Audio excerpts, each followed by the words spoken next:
Hello student. Phoenix academy की इस class में आज आप भारत का राष्ट्र स्वतंत्रता आंदोलन national freedom movement of India के बारे में जानेंगे। फिनिक्स एकेडमी की एक मूलभूत विशेषता है टू डी पॉइंट आपके समझ रखना। हिस्ट्री में ज़्यादातर सवाल मॉडर्न हिस्ट्री से पूछे जाते हैं।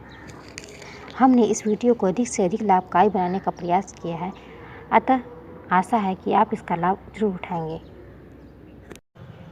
भारत का राष्ट्रीय आंदोलन लंबे समय तक चलने वाला एक प्रमुख आंदोलन था।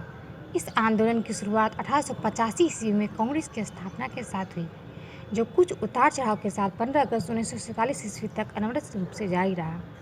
भारतीय राष्ट्रीय आंदोलन को 3 भागों में बांटा गया है।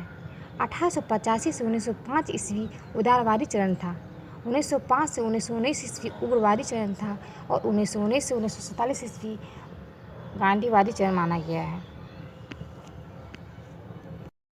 28 दिसंबर 1885 ईस्वी को गोकुलदास तेजपाल संस्कृत कॉलेज बम्बई में भारतीय राष्ट्रीय कांग्रेस की स्थापना हुई। इसके संस्थापक ए.ओ. ह्यूम तथा प्रथम अध्यक्ष बिमल चंद्र बनर्जी थे। कांग्रेस की स्थापना के आरंभिक 20 वर्षों में उसकी नीति अत्यंत ही उदार थी। उदारवादी नेता प्रार्थना पत्रों, प्रतिवेदनों, स्मरण पत्रों एवं शिष्टमंडलों के द्वारा सरकार के सामने अपनी मांगें रखते थे। इसमें कांग्रेस ने देश की स्वतंत्रता की मांग नहीं की, अपितु कुछ रियायतें मांगी। 1904 ईस्वी में भारतीय विश्वविद्यालय अधिनियम पारित हुआ। लॉर्ड कर्जन ने 19 जुलाई 1905 को बंगाल विभाजन के निर्णय की घोषणा की, जिसके परिणामस्वरूप 7 अगस्त 1905 को कलकत्ता के टाउन हॉल में स्वदेशी आंदोलन की घोषणा तथा विदेशी वस्तुओं का बहिष्कार प्रस्ताव पास किया गया। 16 अक्टूबर 1905 को बंगाल विभाजन प्रभावी हो गया। बंगाल विभाजन के विरोध में 7 अगस्त 1905 ईस्वी को स्वदेशी आंदोलन की घोषणा की गई। सुरेंद्रनाथ बनर्जी के नेतृत्व में स्वदेशी आंदोलन चलाया गया। 1905 ईस्वी में गोखले की अध्यक्षता में हुए बनारस अधिवेशन में बंगाल में स्वदेशी आंदोलन का समर्थन किया गया। इसी अधिवेशन में कांग्रेस का लक्ष्य स्वराज्य घोषित किया गया। स्वदेशी आंदोलन को लेकर 1907 ईस्वी में सूरत के अधिवेशन में कांग्रेस पार्टी 2 भागों में विभाजित हो गई, गरम दल और नरम दल। 1906 में कांग्रेस का अधिवेशन कलकत्ता में हुआ, जिसके अध्यक्ष दादा भाई नौरोजी थे। इस अधिवेशन में ब्रिटिश उपनिवेशों की तर्ज पर प्रथम बार स्वराज की मांग की गई। 1907 में कांग्रेस का अधिवेशन सूरत में हुआ, जिसके अध्यक्ष रास बिहारी बोस थे। इस अधिवेशन में पहली बार कांग्रेस 2 दलों में बंट गई, नरम दल और गरम दल। मुस्लिम लीग की स्थापना 1906 ईस्वी में हुई। ढाका के नवाब सलीम उल्लाह खां के नेतृत्व में 30 दिसंबर 1906 ईस्वी को ढाका में मुस्लिम लीग की स्थापना की गई। 1909 मार्ले मिंटो सुधार। भारत सचिव मार्ले एवं वायसराय लॉर्ड मिंटो ने सुधारों का इंडिया काउंसिल एक्ट 1909 ईस्वी पारित किया।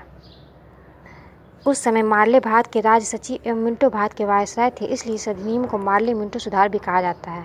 सर्वप्रथम पहली बार पृथक निर्वाचन व्यवस्था का प्रारंभ किया गया तथा विभिन्न समुदायों, जातियों एवं धार्मिक वर्गों को विधान परिषदों में प्रतिनिधित्व दिया गया। मुसलमानों के लिए पृथक निर्वाचन क्षेत्र एवं मताधिकार की व्यवस्था की गई। राजद्रोह सभा अधिनियम 1911 ईस्वी में दिल्ली में एक भव्य दरबार का आयोजन इंग्लैंड के सम्राट जॉर्ज पंचम एवं महारानी मेरी के स्वागत में किया गया। उस समय भारत के वायसराय लॉर्ड हार्डिंग थे। इस दरबार में बंगाल विभाजन रद्द करने की घोषणा की गई। बंगाली भाषियों के लिए एक अलग प्रांत बंगाल तथा बिहार एवं उड़ीसा के क्षेत्र को मिलाकर एक नवीन प्रांत बिहार बनाने की घोषणा की हुई। यद्यपि बिहार पूर्ण रूपेण 1912 ईस्वी में ही अस्तित्व में आया। दिल्ली दरबार में ब्रिटिश भारत की राजधानी कलकत्ता से दिल्ली स्थानांतरित करने की घोषणा हुई। कलकत्ता से राजधानी दिल्ली स्थानांतरित करने का कार्य 1912 ईस्वी में ही संपन्न हुआ। की स्थापना 1916 ईस्वी में हुई थी। एनी बेसेंट 1913 ईस्वी में जब इंग्लैंड गई, तब आयरलैंड की होम रूल लीग ने उन्हें भारत की आज़ादी के लिए इसी तरह का आंदोलन चलाने को कहा। एनी बेसेंट ने लंदन में होम रूल लीग की स्थापना की। लंदन से भारत वापस लौटने पर उन्होंने कॉमनवेल्थ एवं न्यू इंडिया दैनिक पत्र का प्रकाशन आरंभ किया। इन पत्रों के द्वारा स्वशासन की मांग की गई। होम रूल आंदोलन की शुरुआत बाल गंगाधर तिलक ने मार्च 1916 ईस्वी में पूना में की थी। तिलक की सहायता से ही एनी बेसेंट ने सितंबर 1916 ईस्वी में मद्रास में होम रूल लीग की स्थापना की। वह स्वयं अध्यक्ष बनी तथा अरुडेल, रामास्वामी अय्यर एवं वी.डी. वाडिया इसके प्रमुख नेता थे। होम रूल लीग के सर्वाधिक कार्यालय मद्रास में थे। लखनऊ समझौता 1916। कांग्रेस और मुस्लिम लीग के बीच 1916 ईस्वी में लखनऊ में एक समझौता हुआ जिसे लखनऊ पैक्ट कहा जाता है। समझौते के तहत कांग्रेस पहली बार सांप्रदायिक निर्वाचन की मांग को स्वीकार कर ली। कांग्रेस का 32वां अधिवेशन 1916 ईस्वी में लखनऊ में हुआ, जिसके अध्यक्ष अंबिका चंद्र मजूमदार थे। इसी अधिवेशन में नरम दल और गरम दल का पुनः आपस में विलय हो गया। कांग्रेस का 33वां अधिवेशन 1917 ईस्वी में कलकत्ता में आयोजित किया गया। इसकी अध्यक्ष श्रीमती एनी बेसेंट बनी। कांग्रेस की अध्यक्ष बनने वाली वो प्रथम महिला थी।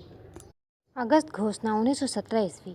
भारत सचिव मॉन्टेस्क्यू द्वारा 20 अगस्त 1917 ईस्वी को ब्रिटेन की कॉमन सभा में एक प्रस्ताव पढ़ा गया, जिसमें भारत में प्रशासन की हर शाखा में भारतीयों को अधिक प्रतिनिधित्व दिए जाने की बात कही गई थी। मॉन्टेस्क्यू घोषणा को उदारवादियों ने मैग्ना कार्टा कहा। नवंबर 1919 ईस्वी में उन्होंने भारतीय वायसराय लॉर्ड चेम्सफोर्ड की सहायता से एक रिपोर्ट जारी की, जो 1919 ईस्वी के भारत सरकार अधिनियम का ड्राफ्ट पत्र था।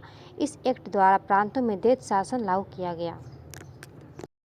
तिलक ने स्वशासन प्राप्ति हेतु 28 अप्रैल 1916 को बेलगांव में होम रूल लीग की स्थापना की। होम रूल लीग आंदोलन का उद्देश्य था ब्रिटिश साम्राज्य के अधीन रहते हुए संवैधानिक तरीके से स्वशासन को प्राप्त करना। इसके प्रमुख नेता थे बाल गंगाधर तिलक एवं Shrimati Annie Besant.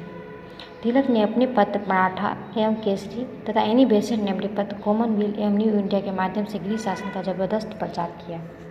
Like and subscribe please.